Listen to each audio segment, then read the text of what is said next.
Hello everyone, welcome to Coach Academy. So today we have a very special guest with us, Nivriti Award. So Nivriti has scored, he has secured All India rank 706 in UPSC 2016. And he is a motivational speaker and a motivator who is very popular among UPSC aspirants, and he is well known for his strategy with respect to UPSC prelims examination. So he will answer all of our queries, confusion related to COVID-19 and what a UPSC aspirant should do in this COVID-19. Welcome Nivriti, welcome to Coach Academy. So Thank you. Yeah. तो हम यहाँ से start करते हैं कि जब से ये कोविड-19 आया तो यूपीएससी का प्रीलिम्स अपना जो है 31 मई को होने वाला था। उसके बाद गवर्नमेंट को आया कि 5 जून को अब हम नया डेट बताएंगे। तो स्टेट पीसीएस और बाकी एग्जाम्स में तो लोगों को आदत होती है कि भाई अनसर्टेनिटी, कभी एग्जाम कैंसिल हो रही हो, लेकिन यूपीएससी के एस्पायरेंट जो है वो हमेशा एकदम कंसिस्टेंट रहते हैं कि कब से प्रिपरेशन स्टार्ट करना है, कब खत्म, एक साइकिल जो पूरा चलता रहता है। तो यहाँ पर ये जो अनसर्टेनिटी है, तो इसमें एक UPSC aspirant, someone who is a serious UPSC aspirant, how he should deal with this uncertainty? First of all, Rao, this situation is unprecedented. We never expected such kind of crisis will come to our life. So we need to accept it that COVID has caused problem to us. Not only UPSC, but there are so many people who are losing their lives due to some extra news, some indigenous and exogenous of ourselves, our family. At the same time, yes, we have invested 3-4, depending upon our number of attempts. We have invested years into the preparation. But right now, I think what a senior or since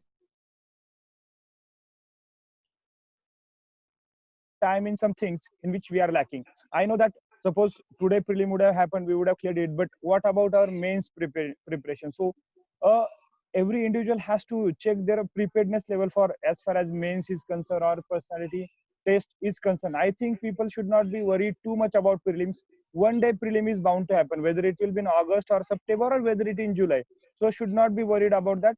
Those who are not that much confident about their prelims, they should give certain amount of time to prelims every day. But along with that, they should try to fill the gaps in their preparation.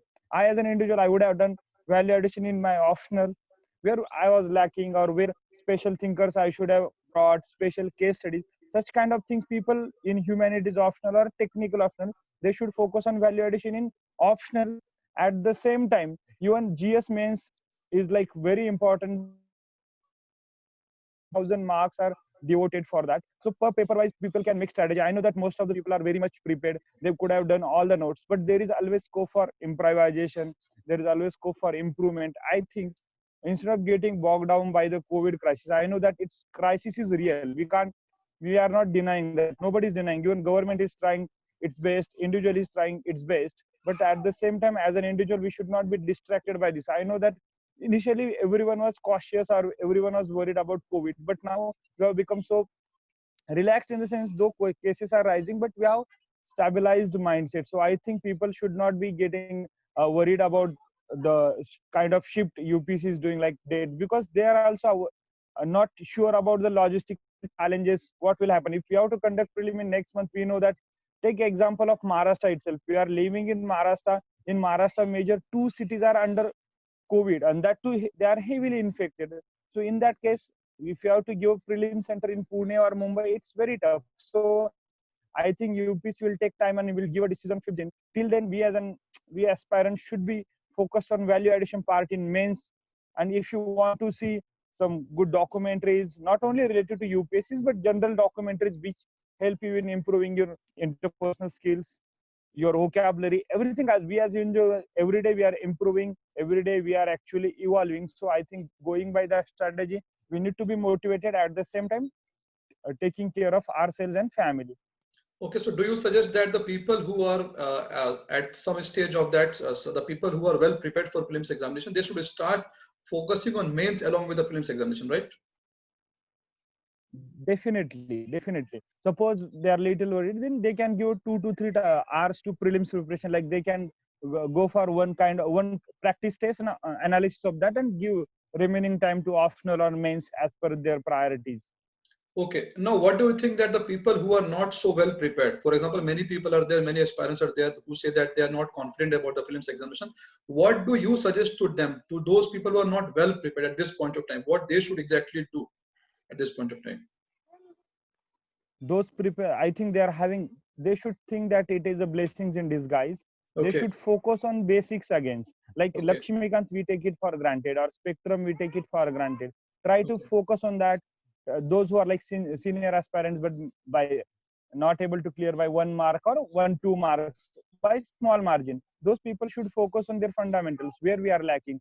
I think it's right time for introspection, proper analysis, and I think if you are safe, and then you can do all this analysis and introspection. That is very important, I think. Instead of getting worried at what will happen, because we are worried about the things which are not in our control. But Okay. what is in our control, by staying in home, by taking care of ourselves, we can focus on our own strengths and weaknesses. That will be very important, I think. Seniors people, or who are preparing, they should focus on fundamentals now. Those who are not like not sure about, just solving so many tests is not going to help them. First of all, clear the fundamentals, and a strong foundation is key to success. Strong foundation will be dependent upon 6 books, 6 7 subjects we are having. Along with that, current affairs. Not just during COVID time, we are having very few important things to be done during COVID time, but we are having so many things before that, and I think we should focus on that. Okay. One of the major concerns of a student is current affairs. Means students, they were prepared Hmm. up to say April end. Fine. So how they should now deal with the current affairs? What do you suggest to the people? I think right now people should not be worried that much about, like, during this corona time. You have seen that most of the news are related to corona. So except basics about coronavirus and some schemes launched by the government, we need to remember that. But as far as we are concerned about the exam, I know that there is a humanitarian crisis happening on the other side. But as an aspirant, what we should be worried, we should be doing the complete current affairs of 2019. Along with that, whatever till now we have done in 2020. So focus on 2019 completely, because so many schemes are there, so many international organizations which were in news, so many things which are new, like new human species, new kind of archaeological findings, they are in news, or new kind of scientific advancements which are in news. We need to focus upon that, and I think aspirants should take it in a very positive way, that we can go for 2 to 3 sources for current affairs. Like, we used to depend upon one due to scarcity of time, but that excuse is not going to work, because it's like always a survival of the fittest battle it is.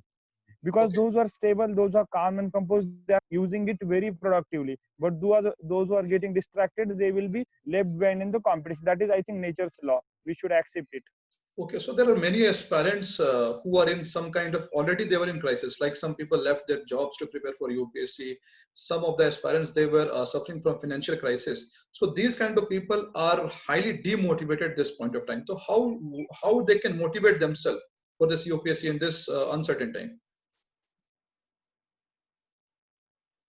I think this is very genuinely sad thing. So many people are leaving the job, and nobody was aware that such kind of thing is going to happen to us. So I think these people should not be worried about that. It's worth paying. I know that this is unprecedented. This will not happen again. But okay, these people have left the job, so they are having some motivation. I know that it's going to happen. Financial crisis is very genuine thing, because everyone is not going to get salary, or not a certain kind of amount which is needed for expenditure per month. These people, I think, should not be worried that much. Prepare on your, like, these people are having great chance that they should clear in very first attempt, because they have left the job, they are taking so much of risk. I think these people should uh, uh, channelize their energy in the direction that, so that they will clear in this attempt itself. I know that demotivation, financial crisis are genuine, no doubt, but what we are having in hand is that, on the other hand, if you strengthen yourself, if you fortify yourself in such a way that you will clear in very first attempt, I think those people should take it in very positive spirit. I know that gaining positive spirit, to be like motivated all the time, is not that natural in such time, but try to be in that state. Talk to the family members, friends, and I think financially also people will be helping you if your preparation is good. Okay, okay. Can you please suggest a few documentary or the videos which a student should watch at this point of time, which can be beneficial for them in UPSC also? Okay. Documentaries means, like, I will suggest RSTV, Big Picture, that news, that is very important. That analysis is very important as far as our mains is concerned and our personality taste is concerned, because we are having on that panel, we will be having experts from different fields. Their so their ideas and how they argue and how they come to the solution, that kind of thing can be learned from. It's academic in nature for us as far as that. I think general documentaries, you can see people like Noah Harari, Ananya Bajpayee, Okay. such kind of Amartya Sen. These are the people.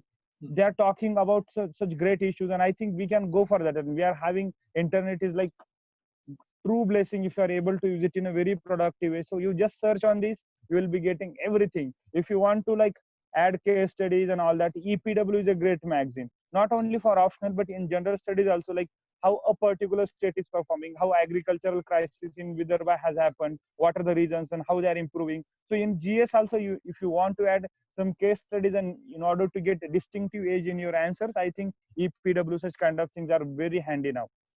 Okay. And one more thing, I have received some questions. There are some people who are means who have done multiple times revision of prelims examination. Like they have ample of times they have read Lakshmi Kant and geography, then this, then that. How and these kind of people, they are basically suffering from a kind of fatigue.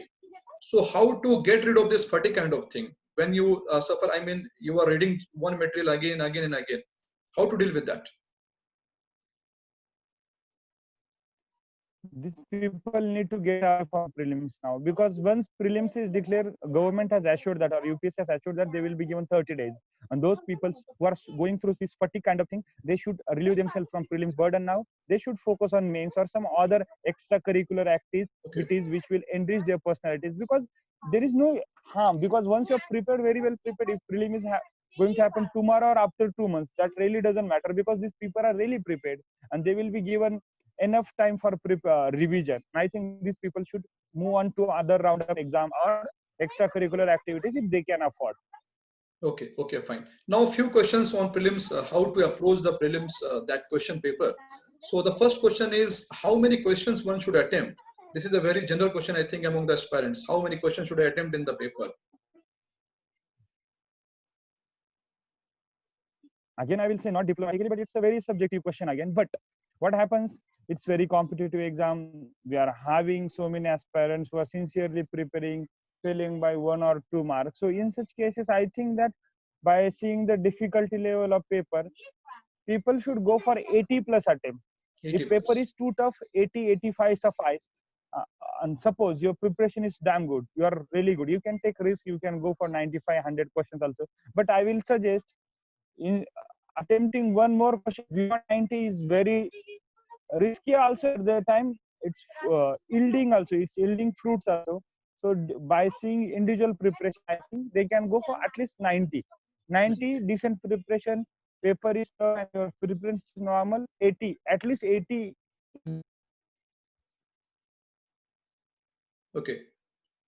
Now, one last question to you. What should be the sequence of attempting the question in prelims examination? Any particular sequence, like one should attempt right from 1, 2, 3, 4, or one should attempt depending on their preparation? What do you suggest to them? See, in UPSC we are having 4 sets, so paper questions are randomized. So what one should do, that one should start with first 200 questions. My simple suggestion will be that don't see 100 questions at a time. What happens? Suppose at a particular page, one question will be stuck to your mind that you don't know, and throughout the paper, that question will be haunting you. Instead of that, what my suggestion will be that just see the paper, don't check it, just one normal look, but start from question number 1 to 100. In first hour, I will suggest that you should be attempting the question about which you are cocksure, 100% sure. Such kind of questions you should attempt in first hour or first round. Then second round you should go for ambiguous kind of question, where you know that you are able to eliminate 2 options, but due to something, due to you are not able to recall it, or due to confusion in reading, or you are not able to interpret the questions, such kind of questions will be 20 to 25 number. You should go for such kind of questions in second round. Third round is kind of by fluke or by chance, or sometimes just intuition says that though you don't know the question, but yeah, I should go for C or D. You can take little bit risk depending upon how many questions you attempted in round 1 and round 2. If you are able Okay. to attempt in round 1 50, 56, so you know that you are in a decent mode. So you should take it in a such a way that you should not risk your Yeah, we should not. We should take paper by calculated just risk. Calculated risk. yes, calibrated risk. Okay. But Okay. if in first attempt, suppose in first round you are not able to solve many questions, then you can go for a risk because there is no option now. Okay. Okay. Fine. Fine. Fine. Thank you, Nivritti. Thank you for joining me. I think this session will be very, very helpful to the students. And please take care of yourself, your family, and all the best. Thank you. Same to you. Yeah. Thank you.